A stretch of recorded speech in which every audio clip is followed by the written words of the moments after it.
Okay, welcome back to the show. We have a very exciting new mini-series that we're launching today, our first episode.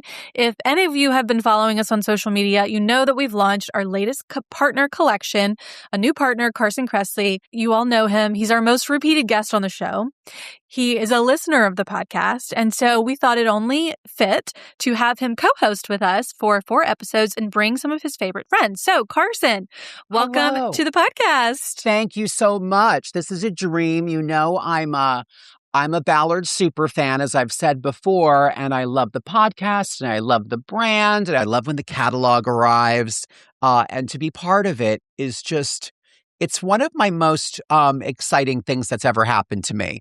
And I've done some exciting things, but I just love this partnership, and I love the pieces, and they're very special to me and personal to me and authentic, and some of my own items from my own home that we've reimagined and some items that we've created just for our friends at Ballard. So I could talk about it all day. I have pictures of my Cisco side table in my wallet already, and I show people at the bus station every morning. Now that I'm doing a collab with you guys, you had the brilliant idea of having me come on and do a little mini-series. And I've always wanted to be in a mini-series. I thought it was going to be on TV, maybe, you know, like a romantic 4-part drama. But I'll take design any day because I love it so much. And we get to talk about my collection. But more importantly, we get to meet some of my stylish friends who owed me podcast engagements because I've done theirs. And, you know, it's people like my longtime friend and design buddy, Thom Filicia from Queer Eye. And of course, we did a show on Bravo called Get a Room with Carson and Thom. He is, you know, such an incredible, amazing designer, a great friend. I've learned so much from him. And I think he might have learned a few things from me. And then we have my good friend, Bobby Flay. We're going to talk about entertaining and kitchen design and, you know, how to be the perfect host, which he is. Yeah. And then Junk Gypsies. I don't know if you know them, dear listener, but they are a fabulous design duo in Round Top, Texas. And we're going to talk all about the Round Top experience and thrifting, and one-of-a-kind finds can really define your space and personalize it. And then last but not least, we have the Grand Dame of Southern Charm, Pat Altschul. She is a great friend of mine. We love to go get a Costco hot dog together. So we're going to get some inside scoop on not only Southern Charm, but how to decorate with Southern Charm. So I am very excited.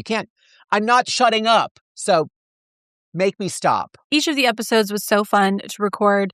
And, you know, Liz and Taryn and I, we were kind of guests in this episode, which was really fun because you, as our co-host, was really leading the way. And it was just a great conversation. So I'm excited for people to hear it. And this is our first episode in the mini-series with Thom.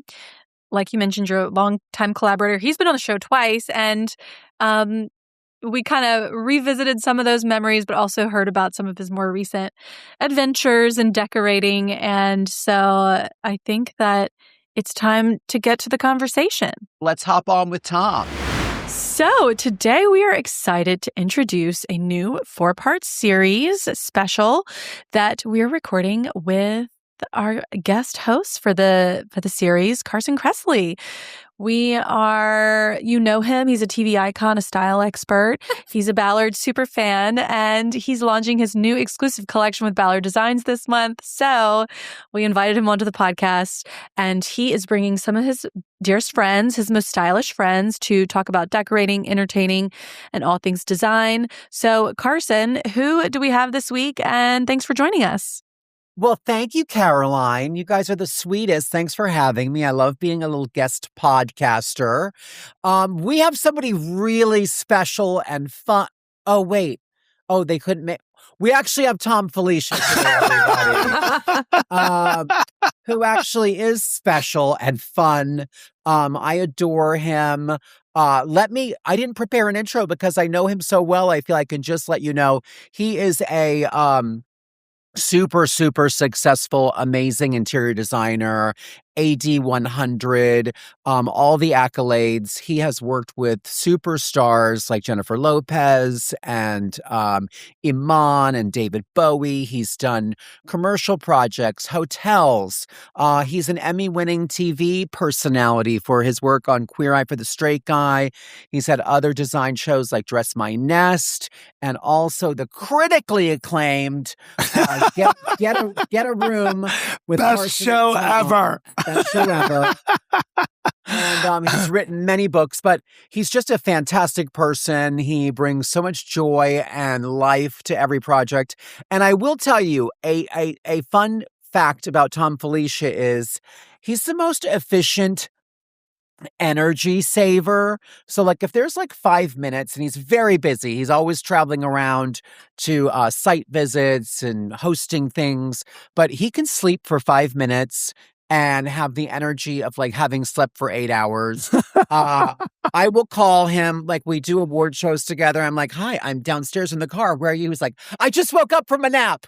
I'll be ready in 5 minutes. This is a true story. And then he comes down and gets in the car and he's totally normal. Like, I'm groggy. I look like a newborn kitten after a 5-minute nap. I'm just like, I can't wake up. Thom can do anything. He actually had his makeup done while he was sleeping when we would do Queer Eye.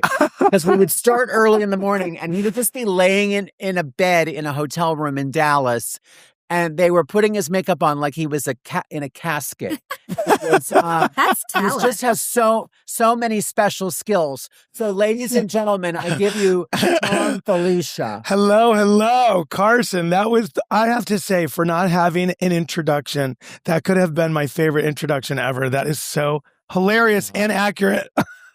What an amazing talent. Actually, when we couldn't get my headphones to work, I took a nap. I'm sure you did. And I feel like $1 million.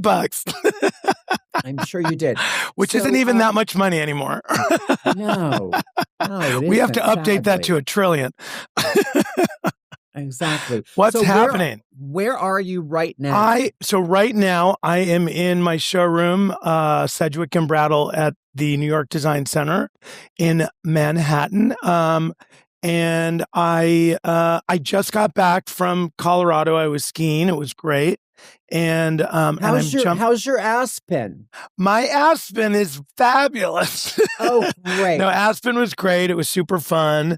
And I was with you just before that. We were in Dallas having lots of fun and doing all of those shenanigans, which was great. We should tell, we have a lot of people like me who I consider myself like a design super fan, but I'm not a professional, but probably have a lot of professional interior designers listening to this podcast since it's called How to Decorate. And, yes. You were talking about this thing we did in Dallas, and I don't know if a lot of people know about this. The Arts Awards, but tell people about the Arts Awards. So Arts is an organization that recognizes designers and manufacturers in a variety of categories, from outdoor to lighting to just all of the categories, rugs, and also they recognize people within the industry, like people that sort of represent the product and the sales teams and all of those people. So it's a really great organization. They do a big event. And I have to say, as you know, Carson, the event is like incredible, the way that they put it together.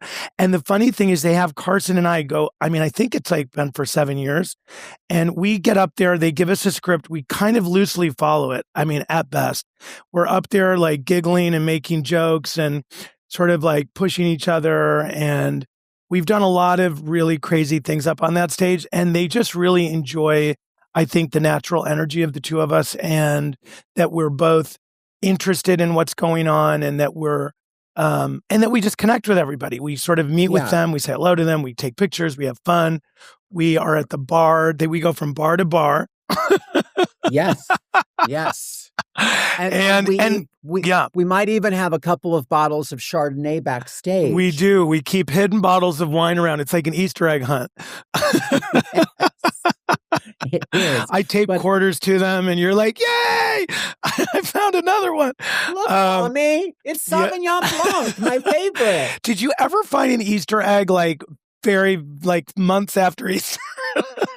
Yeah. I don't think I knew you weren't supposed to eat it. The chocolate was always discolored. Yeah. Yeah, when the chocolate is like taupe. Yeah. Yeah, when the chocolate is, and it kind of flaky.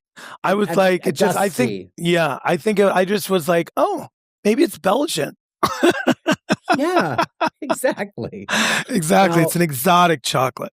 Yeah. Well, the Arts Awards are really fun. Yes. And for any designers who are listening, definitely get involved with your local chapter. They support designers all over the United States. Right. And then they have this fun award and the show, industry which as a like whole. Yeah. The Emmys for furniture. They have, so they have a category for accent furniture. No, they have a category almost for everything. And I have to say, the production quality is, I would say, equal to, any amazing award show that I've been that's televised, right? I mean, it's really well done. It's actually better than a lot of televised award shows. Yeah. We must be biased. So I know. I know you just got back from Aspen. Yes. And, is that your favorite place? And have you ever designed any homes there? I've done a lot in Colorado. I've actually not done one in Aspen. I actually just, as I told you, I was very lucky to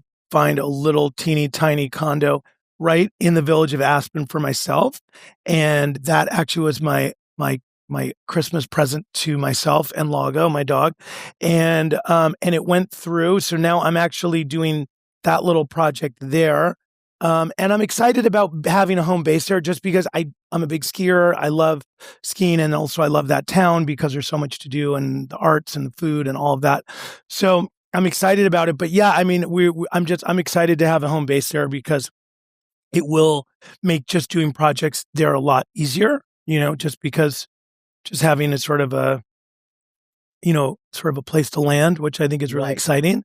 There wasn't a lot of snow. So skiing was not bad, but it wasn't fabulous. So I'm hoping in a few weeks I'll be able to zip out there and, not break an ankle.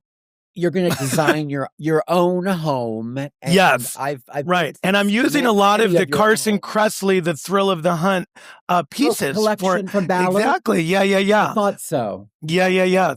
Exactly. And I'll tell you exactly which pieces I need. Okay. Perfect. And I'm going to have you check availability. This is really good because anybody listening, like I said, I'm just a stay-at-home designer. I don't have a company. And I tell everyone you're a plus size stay-at-home model. I also do wasn't that your well. tagline from a million years ago? It was. But yes. Now I can't remember what I was going to say. I do. I remember. What was it? This is great that you are doing your own project and you're going to ask me for product because what I do as an amateur stay-at-home designer is I go to High Point Market, which is where everyone goes to buy wholesale, and I order things from my house, and then they say, well, who's your account? It's like, Thom, put it on Thom Filicia. And then 6 months later, I get like 4 things that end up in my showroom because I have a loading dock. And also my showroom is like 2 blocks from his house. So all of a sudden these 3 chairs and like a thing and something else and a vase and 2 lamps and a chain or whatever it is and some horse whips show up at my house. And the next day I'm in my office and everyone's like, Thom, what's going on? What are you into? And I'm like, this is Carson's. These are not my horse whips. Because some of the stuff looks kind of like, wait, what's that? And I'm like, okay, this is equestrian stuff, guys. Don't get nervous. This has nothing to do with my personal lifestyle. That's a bit. I don't wear that in inappropriate moments. Just like, please, let's not think that way. I did Don't knock it till you've tried it. I did walk market with Carson, and he did use your name quite a few times. So, he did. Yeah. And then people tell him to get out. They were like, get out. Kicked out of so many showrooms. That's hilarious. I did get asked to leave a couple showrooms because they thought I was another designer who I'm not going to name, but they thought I was like in there like getting ideas and stealing. Yeah. And I was like, but you know what's funny when they go up to you, Carson, they say, ma'am, can you please leave? and that happens often, mostly on airplanes. On airplanes, sir, ma'am. So we better get into some Okay. Let's talk. So Let's do some decorating talk. When you're designing your own home, Yes. is it like the shoemaker's kid where like they fall kind of to the wayside and they're the last thing that you work on? Or do you consider it more like a laboratory and you can try out things or use your own product? I would say, okay, first and foremost, I think the thing that's really interesting about doing your own place is that I feel like most designers are a lot more creative with their own spaces for a couple of reasons. One is you're your own client, so you can kind of push the envelope a little bit. But also, it's really sometimes it's a real exercise in value engineering because you can really look at what you're doing, and you're generally trying to do it on a different budget than your client. So it really does give you an exercise in sort of how to do things that you're really excited about, maybe that you haven't done yet or you haven't been able to convince somebody to do. But how do you do it and also do it in a way where you kind of get that same aesthetic without some of the things that maybe you just don't fit your budget. So I think that's great. And I think it's exciting. I think sometimes when you are trying to do things that you're excited about, but do them in a cost-effective way, I think it really pushes your creativity. And I think it, kind of gets you to really sort of thinking about a mix of materials or what's out there or, and just using materials sometimes. Like what's really great about what I'm doing in Colorado for myself is that I'm also trying to make it incredibly durable so that if I were to lend it to friends or, people are walking around, people like I'm so close to the mountain, which is awesome. So I was in my condo with my ski boots on, like walking my dog and then running across the street for après ski. So it's like, you know what I mean? Like, so I want it to not be something that's really precious, but I want it to look cool and be interesting and be very comfortable and be very functional and chic, sort of like it needs to kind of tap into all of those things. So I think it's really great when you're doing your own places because it is that sort of laboratory in those ways. I'm also doing my house out east, the one that you were at in Sag Harbor. And that one's a totally different thing because people aren't walking, they're usually barefoot or in flip-flops or just the only thing I worry about there is really like, dogs and, people falling in the pool. Right. Actually, you falling in the pool. I may have fallen in once. That's hilarious. But yeah, so each one, I think when you do your own house, which is really what most people really do. And as a designer, I think it's a great way to sort of relate to sort of when you're talking to people that are actually the end user. It's like, so I have products that I sell sometimes to designers, a lot of times to designers and sometimes to the actual sort of the homeowner or like the person that's like the living in the space.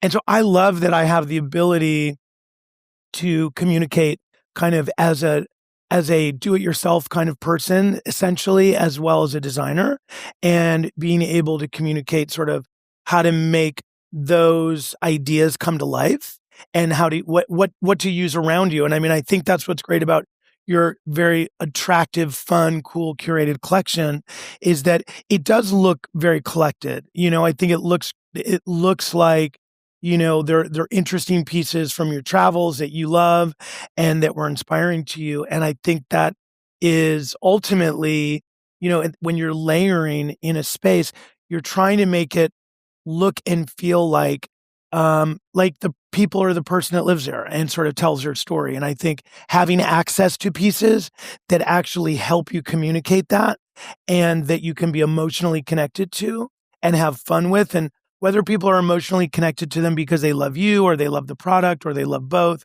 or it's just something that sort of fits their aesthetic, or it's that missing piece they couldn't find, or it's a great gift to give, or I just think that's sort of that's the fun of design. I think when you get to that layer of it. So doing your own place, I think I love it. I don't know. A lot of designers say it's difficult. I think it's the hardest. I'm so good at telling people what to wear and what to buy and what shoe's going to look great and what kind Well, of I artwork think they that's should why. have and wallpaper. But for myself, I'm just like, Yeah. oh my God, there's too many choices. I'm Right. absolutely paralyzed. Well, That's what's where I interesting? need. That's what a lot of people say that are designing their own homes. They say the same thing. They just say like, I'm paralyzed. I'm not sure what to do. But if they walk into a friend's house, they can sort of assess what their friends are doing and tell you what they like, what they don't like. But then when they get to their own house, they have difficulty sort of expressing. And I think it's just, it's a layer of insecurity. I think it's something that people don't do every day. Like you get up, you get dressed every day. You kind of know your aesthetic. You can pick out a sweater here or a belt there. Like you can find something at a thrift store, whatever. It's like you can literally pull things together, bring it home and go, oh my God, this is amazing. I can use it here. I can use it there. The minute you start talking about home accessories or tabletop or lamps or lampshades, rugs, people sort of get paralyzed because they feel like it's a decision they're not comfortable with making every day. So they just feel like it's a little bit out of their wheelhouse. And it's funny, I think sometimes even designers do that when they're designing their own house, as we just were talking about. So I think it's something that a lot of people share, and so I think giving people solutions, ideas, and the product to sort of help them make those solutions can be a lot of fun. And then having this conversation about how to solve those, challenges. You touched on something, and this was one of my favorite shows when you did Dress My Nest. Yeah. And that was really the format of that was that you went in, you kind of looked at these people's personal style and looked at their closet and saw the things that they like and the colors they like. Is that something you do with clients as well? Well, it's at a certain level, yes. But I mean, that was a very kind of made for everyone to understand and really participate and see. So the idea was that these were women who had a very distinct sense of style, whether they were like boho chic or whether they were like, like very conservative and kind of business, sort of gal type, or they were just kind of like cool mom, whatever their aesthetic was, they were really good at their personal aesthetic. But when you would go into their house, they were a complete and utter train wreck. They had no idea what they were doing. They just were making mistakes around every corner. They couldn't get it together. They were confused. They were overwhelmed. It was too much. And so the idea of taking something that somebody is really good at, like, for example, taking this out of like sort of the space of Dress My Nest, like if I'm talking to a husband and wife, and the husband is like, I know nothing about design. If I start talking to him about cars, he knows everything in the world about design. So I know that if I relate, like if I say like that sofa is really cool, but it's kind of like a 911, it's like the kind of sofa you might sit in on a weekend, but it's not an everyday sofa. It's not like, you know what I mean? It's not like an Audi all-road. You know what I mean? So like all of a sudden he's like, oh my God, I totally get it. We need an Audi all-road in our family room. And I'm like, yeah, this is the Audi all-road. That's the 911. And so all of a sudden you're speaking the language of, and you're basically giving someone a comfort zone, and you're giving them the opportunity to connect with something that they understand and that they're comfortable with. So it's just understanding your audience, knowing how to like connect with them, making them feel comfortable, making them feel empowered to be a part of the conversation. I mean, Carson, I think you and I are both the kind of people that when we go to a cocktail party or a dinner party, we sit next to somebody and one person on one side is amazing and like super gregarious, and then the other person's floundering. Don't you feel like you're able to kind of connect those two people and get the floundering person to kind of come alive because you're able to sort of pull the whatever it is about them that they are confident in out? It's the same thing you do when you're meeting with clients. It's the same concept. And so you want to give them, you don't want one person to feel like they're sort of directing the show and that the other person is kind of floundering. So I think at a certain level, designers, we always say like, we're like, we have to be a psychologist as well, but it's really just about kind of caring about the people that you're working with, wanting them to have a good experience. And also I really want them to participate because I want them to feel like at the end of the day, this journey is about creating a space that typifies them and not really typifies me. And it allows me as a designer to have like a little bit of a variation and a different journey on sort of the look and feel and the aesthetic and the point of view that I bring to the table. So it's not always the same thing. I don't love just sort of delivering my product. I like delivering something that feels fresh and new and personalized, to the client, the location, the lifestyle of that first, second, or third home, whatever it is. So yeah. Anyways, that's my thing. Well, one thing I love about your work, and we have a lot of people who do books and everything, and we'll look through the book and be like, I love this room or that room. I don't have that because I was not prepared, but I do have your books, many of them. You have four You don't books? need my books. You've been in, You have 4 books? Yeah. I've been to most of these places and rolled around on his sofas and his beds and really checked it out. I would say the design style is very, I would say it's masculine, it's contemporary, it's clean, it's layered, but it's also incredibly warm. And that's the thing that I think is your personality. I think that's your trademark. Every place that I go that you've touched, whether it's someplace at the beach or in the mountains or at Yellowstone Club or wherever, it always has so much warmth and texture. And you can tell it's a Thom Filicia room. Even if I go to High Point and I go to the Vanguard showroom and I'm looking at your products, your beds and sofas and chairs and rugs and artwork, it's very consistent. And I don't know if that's intentional or that's just your vibe.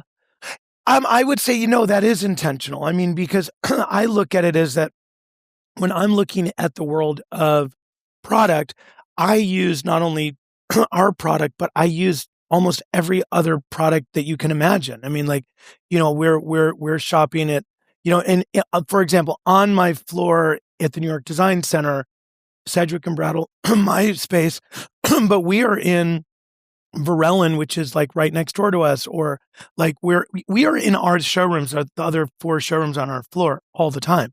And whether it's, whether we're getting paints from Benjamin Moore or whatever it is. I mean, so we use everybody, we work with everybody, and it really depends on what the project is and the personality of the project. I think a lot of times, I always say that what I love to do is sort of cool down a Georgian and warm up a glass box. And so that sort of urban sort of glass box, or that, that sort of really modern house at the beach, I like to sort of warm that up. And that really sort of like beautiful renovated barn, or that incredible sort of Georgian colonial, I like to really cool that down and make it feel fresh and crisp and clean. And I love sort of landing in that middle space. And so that's really what I love to do. And I think of the work that I do as being very traditional and rooted in classic, sort of clean, fresh design. I wouldn't say it's very traditional, because I don't think I'm a very traditional person, but it has elements of tradition. But I would say it lands in a place of classic and timeless, or sort of classic and timely. I don't even see myself as being truly modern. So it's really kind of using those kind of words. It is. I mean, transitional, I feel like is kind of I think that's a very specific space. I think what we do is really more of a balancing act and play with a lot of nuance of those. You're looking at, transitional is just sort of always being in the middle. I think what I'm doing is really balancing sort of the things from the far ends and bringing them together. So it's really looking at the materiality of the architecture and sort of saying, okay, what is this materiality? Is it rustic? Is it warm? Is it very layered? Is it very just the materials of the environment? And then when you start looking at the things that you bring into it, you want to bring things in that are clean, they're clear, they're maybe man-made as opposed to handmade, to really get that that contrast and create that balance. So in a weird way, I much prefer the word balance to transitional, because to me, balance is about sort of working together, whereas transitional to me is just sort of like standing apart and being in the middle. And so I don't know, to me, I think I like the idea of it being more inclusive about the overall experience. If that makes sense. I never really, in all the years that I've been like design adjacent, I was like, what is transitional? I don't understand. I'm like, just because I'm wearing a lady's cardigan doesn't mean I'm transitional. Well, I wanted to also ask you about some of your favorite projects. And there's celebrity projects, and I did maybe, name drop Iman and David Bowie. Yes. I think we kind of have to ask about that because I'm sure we're all like major fans. Yeah. How did that happen? What was it like? Where did you work? With that, to David Bowie one-on-one. Yes, he was amazing, and he was such a cool person and such an incredible artist. And Iman is amazing as well, and she's, they're two very, accomplished, creative people on their own, and as a team, they were very much a team, which is really beautiful to see because you don't always see that in anybody, in any client, whether they live down, they live in Tribeca or they're on television and they're a superstar or a rock star. He was a really incredible, creative genius and a lot of fun to work with and had a really great personality and a very cool aesthetic. And she's also the same way. They were lovely and it was really, it was very, very sad when he passed. But they were quirky and cool. And their place that I designed for them outside of the city was really spectacular and just filled with really interesting art. And they just, two people that are very open to really a lot of different, beautiful things and coming up with a way to bring all of those things together and make them live sort of in harmony and sort of tell a collected story that was unified basically for both of them was really fun because they just, they're just, there's a lot of ideas and personality and creativity going into sort of their aesthetic. So that was really fun. They're also very straightforward, down-to-earth, and confident people, which is really lovely. I mean, I think anyone designing anything or anyone picking out an outfit or looking at jewelry, when you're comfortable in your own skin and you're confident in your person and who you are, and you're not trying to put on airs or trying to like fit in or like trying to like keep up with anybody, it's just such a different experience, because there's an authenticity to what you're doing. You're having fun with it. It's real. It's cool. I mean, I just always tell people, I said, if there's a bit of advice I give people when they're designing is like, just, be authentic and be like, let it be exact. Like, this is about you. This isn't about winning. This isn't about having something that someone else doesn't have. This isn't about keeping up with anybody. This is about creating a space where you feel comfortable and that sort of is creating, it's personalizing your world and just having the luxury to be able to do that, is a wonderful place to be in your life. And so I hope that people, it's always fun to work with people that are comfortable in their skin because the design feels so much more energetic and light and fresh. And it's full of personality, whether it's clean and simple or it's, it's layered to the, to the last layer. It's fun. When you go into someone's environment, and it's unpretentious and cool and fun and interesting. And there's a lot to look at. And it tells their story and they're excited about it and they're connected to everything. It's a very different experience than someone who's like, I know nothing about this. It just looks pretty and it was expensive. It's a different experience. You were talking about before, like relating the language or the decorating process to something the other person speaks. I feel like that's I loved that insight and sort of what you were just saying about having fun. Like we all hate doing something that we feel we don't know anything about. Like taking your car to the mechanic. Yes. You're like, I don't know what I'm doing. I don't know any of the language. Like I dread it. And Right. that's, to your point, like if you are able to, you're helping your client have fun with the experience, Right. so they're going to enjoy Yeah. it more because you're like teaching them the language. That just is so smart, and they're gonna be so much happier with the end result because and feel like they're. I mean, and feel like they're actually a part of the journey of what's happening. They're influencing the decisions as well. They're part of the collective. They're part of the conversation. They're moving the narrative forward. And I think when it's done and it's in, sometimes I just think people are more excited about the product, the final like look and feel when they feel like they've had their hand in it. And then I think the same thing is with cooking. I think the same thing is with fashion. I think the same thing is with friendships. I mean, it's the same thing across the board. You want to feel like you're participating. Yeah, it's the old adage, you get back what you put in. And I think if a client is really involved in the creative process and all of the juices are flowing, that's, the ideal flow state that you want to be in, because ultimately you're helping them tell their story, and you're kind of like the translator and the writer of the book and the person who's like getting it printed, like you're enabling them.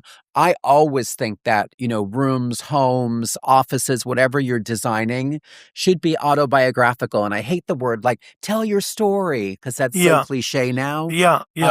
But I think you should always be able to walk into a home and be like, oh, this person likes horses, or this person is from Pennsylvania, or it feels good when it's authentic to you. Yes, I agree. And I think when someone walks into a space and a friend walks into someone's space and they feel like it feels like the people they know, even though it's like a very elevated, kind of new, fresh, different, very thoughtful version of maybe what was there before, but they know it's been elevated, and they know that they've worked with maybe somebody to do that, or they've gotten ideas from somewhere, but they still feel like it feels like this is definitely, my friend's place. And I can see all of the things that are kind of like what was here before, but is so much better version of that. And it feels so much better. It looks so much better, but it still feels like them. I think that's when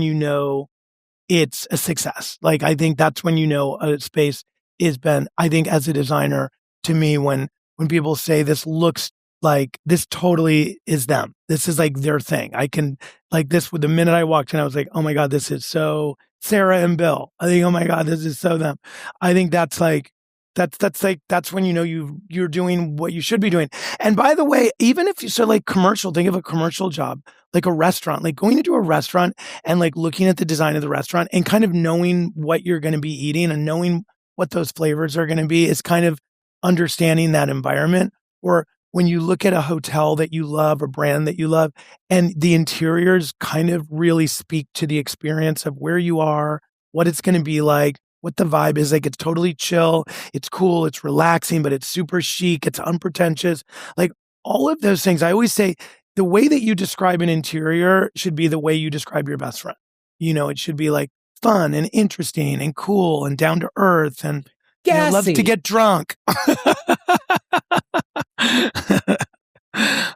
But I mean, I think that's the best way to describe an interior, is that it should sound like you're talking about a best friend. A person. Yeah, exactly. One of the things, and Thom and I, for those of you who are listening who don't know who we are, we did do a design show, many years ago, 25 years ago almost, called Queer Eye for the Straight Guy. Yes. And then we also the did OGs. The OGs. And then more recently, in 2018, I think it was, we did Carson and Thom Get a room with Carson and Thom. I know it sounded so slutty though. Get a room. People were like, "What is that about?" I'm like, "Well, it's about like a room, not like get a room." But like, people were so confused. But I love that show. Whenever anyone finds that show on like I don't know where they're finding it, on YouTube, I guess. But people, I like streaming in Bulgaria. Oh my God! But people will come up to me in like airports and be like, "Oh my God, I found that show that you and Carson did. Oh my God, that's the funniest show in the world." And I'm like, it really was really funny. Oh, and we had the best time. I tell people all the time, I've made many, many television shows. That was the most fun. Yeah. Now, mind you, like, and we were doing like high-end rooms, like a $200,000 living room. That's why Which for television was but we were at the same time doing like the little sort of like the little space that was kind of the give back space. And so we were doing kind of both to sort of make that message of, I think the concept really that I was like, let's do real design so people understand the value of things. They understand that this isn't like this. So we're going to give you a $9,000 kitchen. Like, what does that even mean?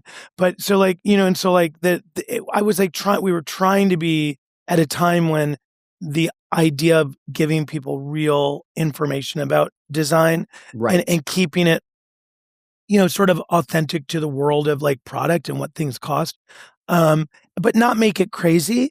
And then also we were doing the thing that was kind of like approachable and very much a give back. And it was like, we could work with product that was super readily available. And easy to get. So it was kind of we did very high-end rooms, and then we did a brownstone in Brooklyn that was all Ballard. With a psychic. Oh my God, that talked to my mom. Oh my God, remember that? And then I did it. Yeah, Thom would have to do like the fancy ones where you needed to not mess it up. And then I would be like, I'm going to do a psychic parlor. And I did it in all Howard Johnson's colors of like coral and aqua. And Thom's eyeballs were popping out of his head. I'm like, this is going to be great. And it was fun. I loved it. It was great. It just, it was cool. Thom would do like, you know, he would be working for hours and not sleeping and shipping in giant sofas from his showroom. And then I would show up like at the last 10 minutes and like put a white orchid on a coffee table and be like, okay, we're done, everybody. Good job. So I had it easy. But one thing, this is the longest segue ever, but one thing that was really, that I learned so much doing that show because I was really kind of like Thom's assistant. And I learned about editing, and all of my houses up until that point, and maybe a little bit now, kind of look like stores because I love so much stuff. So I have like, you know, I don't have like one Ralph Lauren Hurricane. I have like 17 of them and books and stacks. And I tend to overdo. And editing is something that I learned from Thom. It's so important because it makes the good stuff sing. If you're not like competing for all that visual clutter. So I learned a lot on that show from Carson about airbags because he was driving the car and it was a very big SUV that Carson would sometimes like see a door on a house while we're driving through a neighborhood and say, oh my God, I need to get a picture of that door, and jump out of a moving vehicle without putting it into park while I was buckled into the passenger seat on a hill. And then all of a sudden he would get out to take the picture and I would roll away with the car in it. And I was like going, what? And I'm trying to get my leg over the middle console to put my foot on the brake because while I was strapped into the seat and I'm trying to unbuckle my seatbelt to get the car to stop barreling it down this hill. Anyways, those were many moments like that. Many. I mean, I think there were so many. That was hilarious. There was also a lot of high-low design in that show. And I love that. I think you've talked about that a lot. Like, that's how we live. Like, we eat hamburgers and French fries from Shake Shack, and then we go to, like, maybe a fancy restaurant. Like, it's a lot of... Yeah, but I mean, like, think of all the things people... just look... It's so funny. I mean, how many restaurants now serve, like, caviar and potato chips? Or look at, like, just sort of, like, everyone's wearing, like, a t-shirt that costs $9 from, you know, like their favorite like store where you can get something like that with like a $2,000 belt. You know what I mean? Or, you know, like really fabulous, like cool sneakers that are hard to get and are like, you have to get a mortgage to buy them. And then you're wearing them with like your favorite jeans you've had forever. So it's like, I just think that like, that's kind of the way we live today. And I think if you're an interesting, cool person, that mix is how you sort of create the combination that makes sense for the event and the things that you're doing in that day from a fashion standpoint. That's the same thing you do with a house. You know, there are certain rooms where the combination might lean a little bit more high and a little bit less low. Then there are rooms where you do just the opposite. And then you go into a kid's room or a kid's space or the family room. Maybe the entrance hall has like a little bit of like, you kind of do all of those things so that it's sort of appealing to everybody and it doesn't feel too pretentious. But then you go into like another room where you can like really go kind of crazy and like really push like all of the envelope and like go crazy with your budget and do things that are maybe a place that you're not worried the kids are going to, sort of run around. But like, I think that is the way we live. And I think to celebrate that is really cool. And I love the idea that, I think high-low is how, people are cooking. It's everything. It's just like mixing really high-end ingredients with everyday things, I think is a really nice way of being sort of a thoughtful, global kind of person. You know what I mean? It's just like things from all over the world, things from your childhood mixed with things that you were so excited about getting as an adult and letting those things sort of play well together.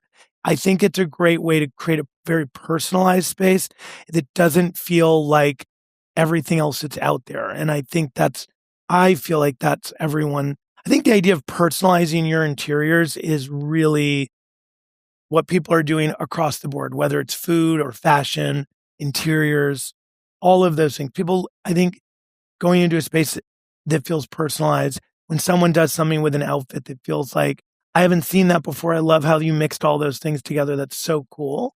That's what everyone's trying to do, I think.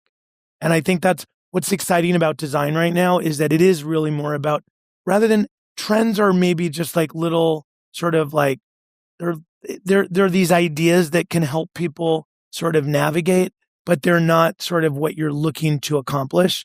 I think that it's really about looking inward for your inspiration as opposed to outward.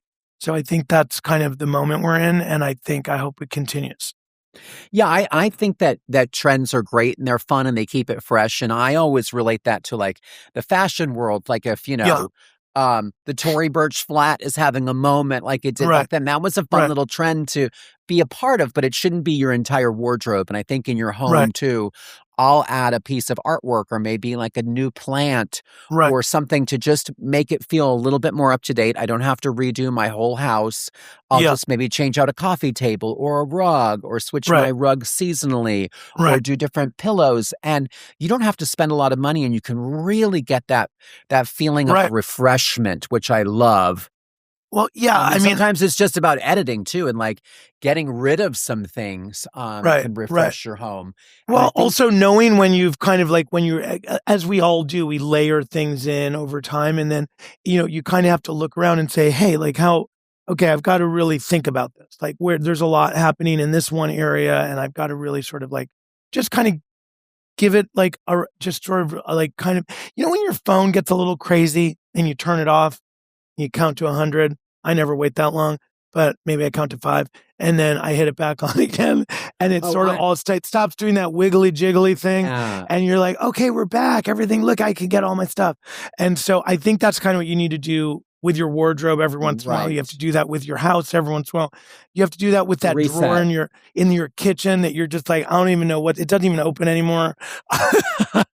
I'm literally, it's January right now when you're like, I found the dog. Okay, everybody, call up search. I'm literally doing that right now, like decluttering and refreshing, and it just it feels so good to do a January. Yeah, I think when we were kids, it was called spring cleaning. But I think we have to do it now. I think we call it seasonal, seasonal cleaning now because I feel like it needs to happen more than just in the spring. Especially like right after quarterly Christmas. Cleaning. And there's stuff everywhere. Yeah. I think it's a great time to reset. And somebody told me this. They said if your closet is disorganized, your life is disorganized. Yes. Yeah. Your checkbook is disorganized, your life is disorganized.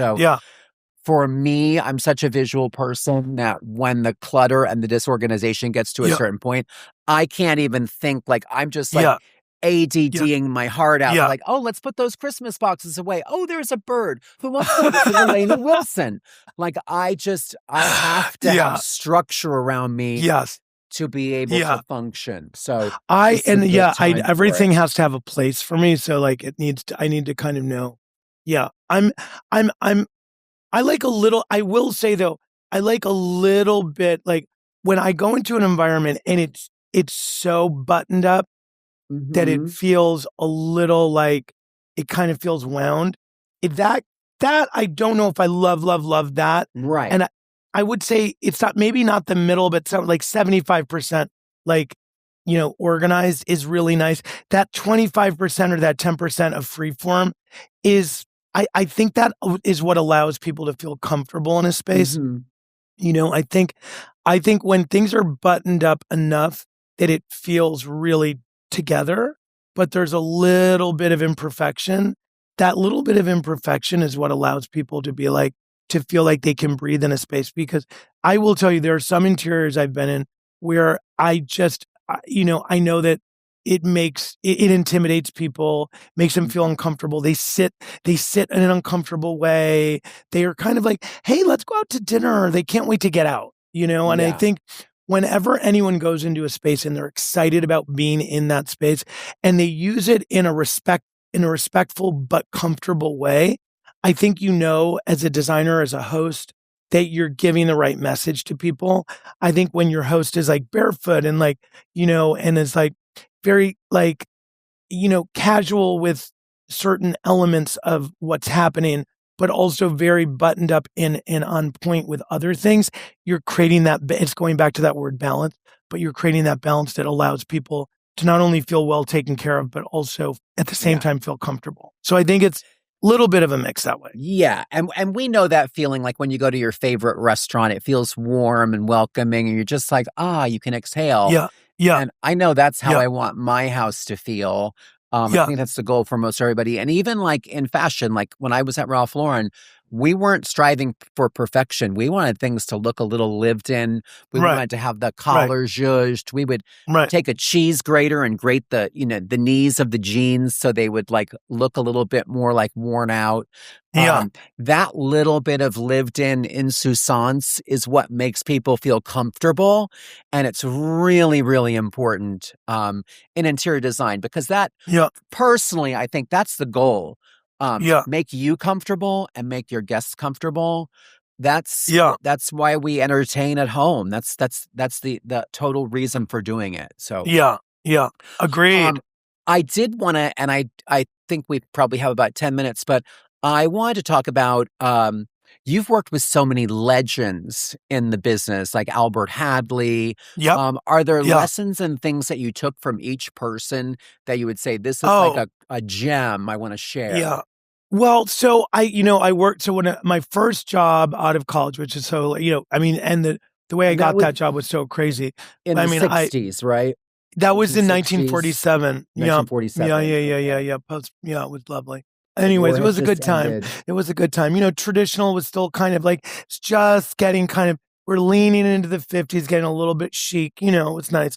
No, it was in, God, what year was that? In the 90s. So it's the 90s, which is, I think is when I met you. Still a very long time ago. But so I was, my first job was working at Parish-Hadley and working with David Kleinberg, who's amazing, and Albert Hadley and Libby Cameron and, oh my God, Michael Zabriskie and David McMahon in the design office. And I was the lowest man on the totem pole. And I got my job there because I called and basically acted like, I was like, hi, this is Thom Filicia from Syracuse University. So can I speak with Albert Hadley? I think they thought I was giving Albert like an award. Like an award, like, Lifetime Achievement Award or like an honorary degree or something. They're like, Albert, we have Syracuse University on the phone.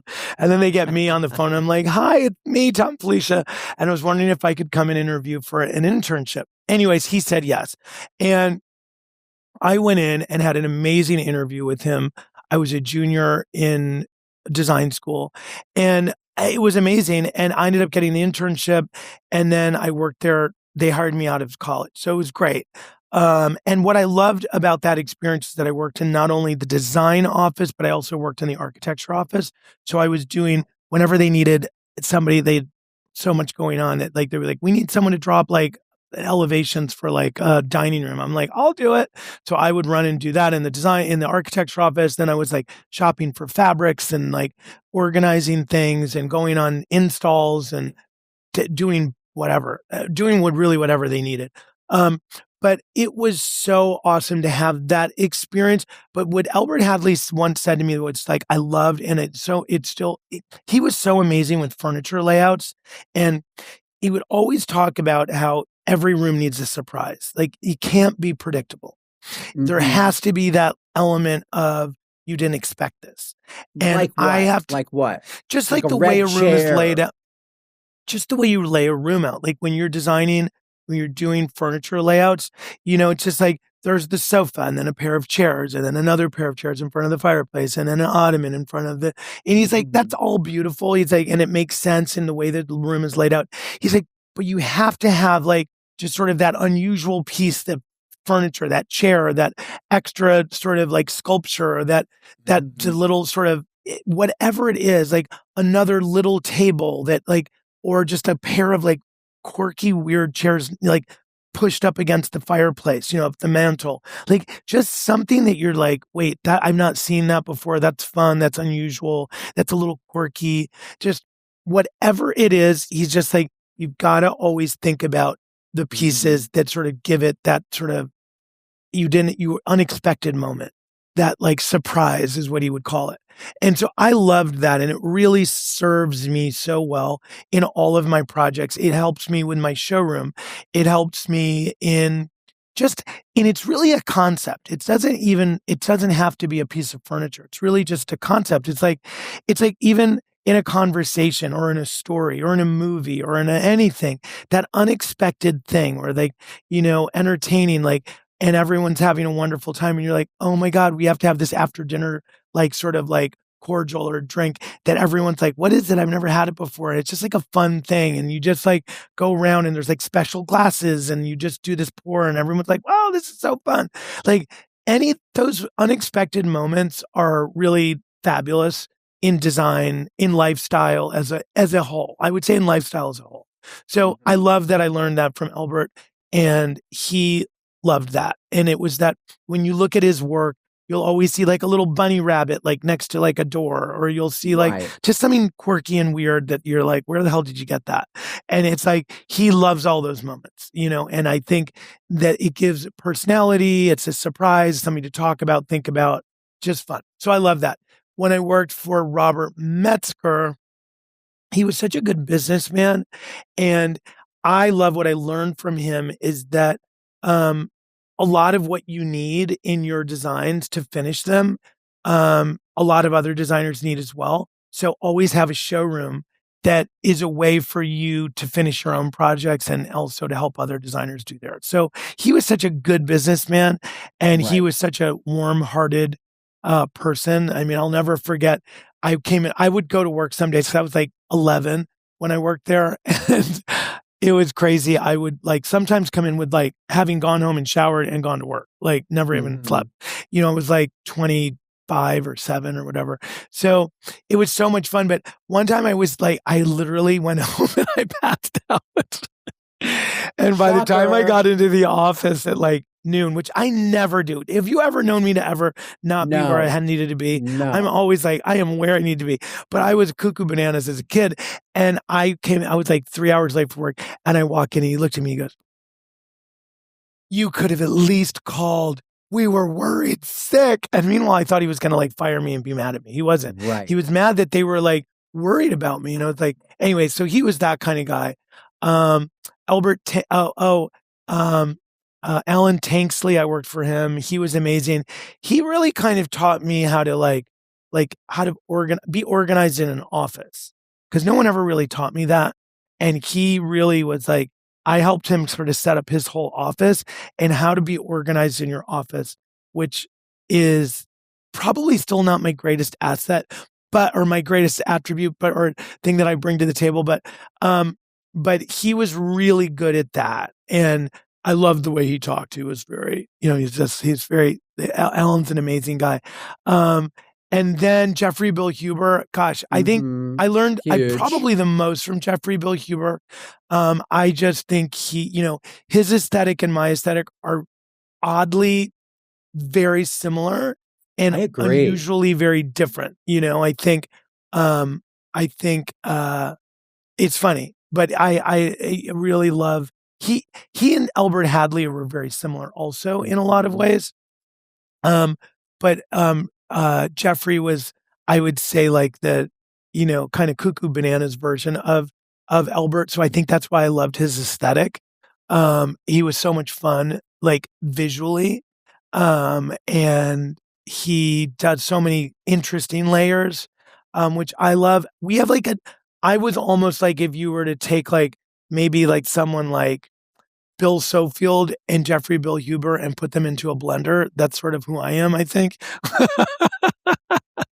Okay. But like aesthetically. Right. So so that's kind of how I landed there. But anyways, so yeah, I love all the people that were amazing opportunities for me to work with and like get to know and become friends with and learn from. I mean, so many incredible people that have brought so many. I mean, I remember going to like meeting Sister Parish. I mean, God, she was so like talk about an intimidating person. Yeah. I don't know too much about her, but I think I've seen some foreboding photos. She was, I only met her twice, but she was, yeah. And she was really, I don't think she was working a lot when I was there. She would kind of come in for these little cameos, but I would stay in the Parish-Hadley office like on the weekend and do things and like catch up on stuff. And like, I was helping work on the book and get things organized in like the fabric. They would let me go in. I would just go in and organize the fabric room, which was like just to see all the fabrics. I was so excited, but then to organize them all. And then they were like, I can't believe you did this. I was like, I can't believe I did it either.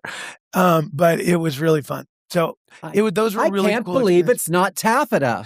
I can't believe it's not taffeta. Well, now that you're old, yes. What are you telling kids today about design? Like, how do they get their start? What's your mantra? What's your Albert Hadleyism? My Albert Hadleyism is, first I always say like, take what you do seriously, but don't take yourself so seriously. And for the love of God, don't be pretentious, because that is those days I hope in our business are over. But I also talk a lot about internships and the power of, going and working in an office, in a showroom, with a team, if you're interested in it, donate your services, go there and work. I mean, you'll get paid. There's no, I never have ever done that, but I just think like, just go in and say, I will do anything. Like, I want to be here. Mm-hmm. And what you will learn from that and soaking that up is incredible. And it's so important, because knowing what you want to do and knowing what you don't want to do, knowing what works for you, knowing what, doesn't work for you is very important going out into the world and starting your career. There are so many layers to what we do in the design world, from the PR to the design, to the architecture, to the product, to the showrooms, to the magazines, to like the world of like the High Point and all of that. Like, I just think the more you know, the more you understand who you are in this world, the more of an impact you're going to make.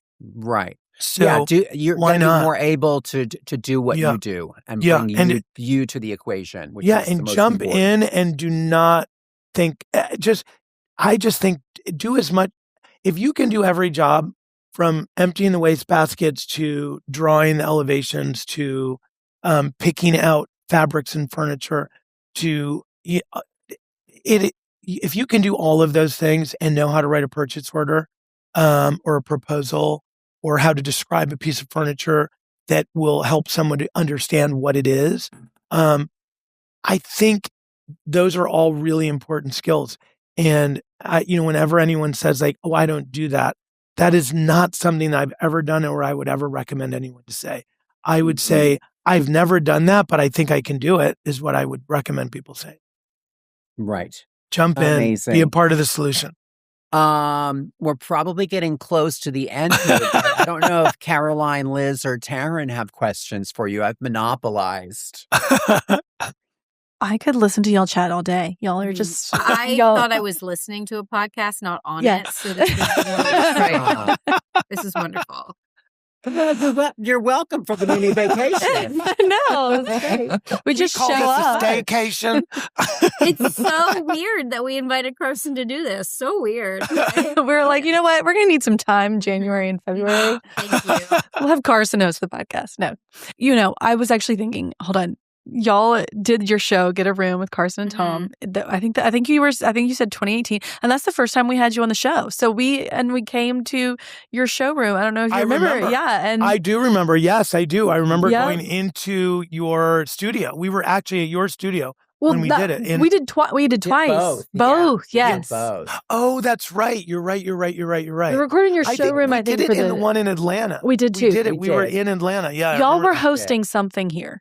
So you were both in town. Yeah. So then we did. That was maybe a year or two later or something. But anyway, no, y'all are always so much fun. So we love to have you both because y'all know each other so well and have such a great repartee. I sure do. Thanks. Well, Thom, tell everybody where they can find you. At a bar in your neighborhood. I'm just kidding. No, you probably could. No, I am, so Sedgwick and Brattle, which is SEDGWICK and Brattle, is in the New York Design Center. We are just multi-line showroom. And it's fun. It's great. I'm in it right now. I love it. Can anybody come to that, or do you have to be a designer? Yeah, so designers, it's a to the trade showroom during the week, and then on Saturdays, it also is available to to everybody. So great. That's really kind of cool. And then also we have people do come in time to time during the week.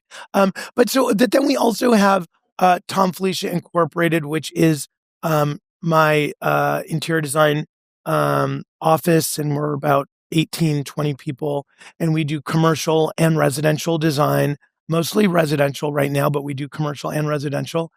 We also have a product division, and so we have the Thom Filicia Home Collection, where we have licensed partners in rugs and wall coverings and furniture, textiles, from Kravet to Vanguard to Fazy to to York. We Kravet fabrics, in both indoor and outdoor. I'm looking around. We have Cyan, our accessories. We have lighting with visual comfort. So we have a lot of different licensed partners that we work with and we're designing. So we have a little team that does that as well, which is the Thom Filicia Home Collection. And I don't know. I'm just thinking you can just go to Thom Filicia, THOM, and Filicia with all I's, FILICIA, Thom with an H. And you can go to portfolio. You can sort of see what we do. And also, or you can go to Amazon and just get one of his books, which really American Beauty is one of Yeah. my favorite design books. Oh, well, thank you. That was my lake house, which is now, that was my. If you get that book today, I mean, you published it in 2012. So I have to imagine you designed it in 2010 or something, right? Yeah. Yes. It is as classic and stylish, 25 years or 15 years later. Like, it's crazy. Thank you. Thank you. I'm actually working on a new book right now with Rizzoli, and which is going to be, more of a monograph of sort of what we do, and which I'm excited about. And yeah, I mean, you can go to @Thom Filicia and sort of see what I'm doing on Insta, and that's it. That's sort of me. Lago and I. Lago, what are you doing? He's like, I'm stretching. Well, thank you for joining us. It's always a pleasure. Thank you guys. Yeah, thanks for having us. This was lots of fun. Well, that's the show, everybody. I want to say a huge thank you to my dear friend, Thom Filicia. Taught him everything he knows for joining us today. No, actually, he taught me everything I know. And I just want to say thank you so much, dear friend. If you were inspired by anything we talked about today, literally anything at all, you have to check out my exclusive new collection with Ballard Designs. We've put links to all my favorite pieces right in the show notes. So thanks again, and click away. I'll be here again next week on the How to Decorate podcast with a guest I know you're going to love. It's the Junk Gypsies, Amy and Jolie Sykes from Round Top, Texas.